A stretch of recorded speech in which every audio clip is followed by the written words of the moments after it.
Leonardo da Vinci, najveći umetnik svih vremena i autor čuvene Mona Lise. Ali, šta ako bih vam rekao da se iza njegovih dela krije nerešiva misterija koja traje vekovima i koju istoričari i dalje pokušavaju da razotkriju? Leonardo da Vinci nije bio samo običan umetnik.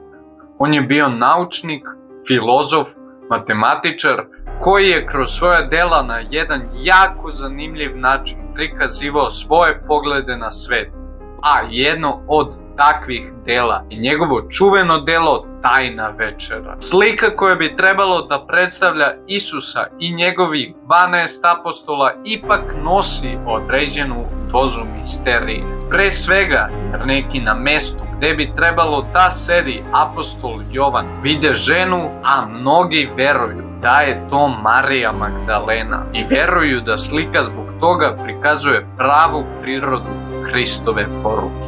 Naredno delo na koje ćemo se osvrnuti jeste Vitruvijev čovek, koji pre svega predstavlja geometrijsku enigmu, budući da proporcije tela prate zlatan presek, odnosno broj fi, koji iznosi 1,618.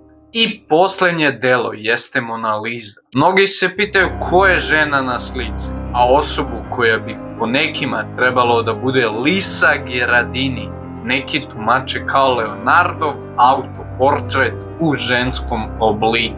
Takođe, ne može jasno da se utvrdi da li se žena na slici smeje ili ne, a još prostora za teorije zavera dodaje i činjenica da je tlo iza Mona Lise s jedne strane postavljeno više nego na drugoj. Ni njegovi tajni zapisi ne pomažu da se razotkrije ova misterija, već samo doprinose tajnosti Leonarda da Vincija. A u mnogim njegovim crtežima se mogu vidjeti tenkovi, leteće mašine i slični izumi koji su u njegovo vreme bili misaona imenica. Knjiga Da Vincijev kod Dana Browna sve ovo spaja i pravi jednu zanimljivu priču koja možda jeste izgrađena na fikciji i nagađanjima, ali ova tema bez sumnje predstavlja pogodno tlo za teoretičare zavera.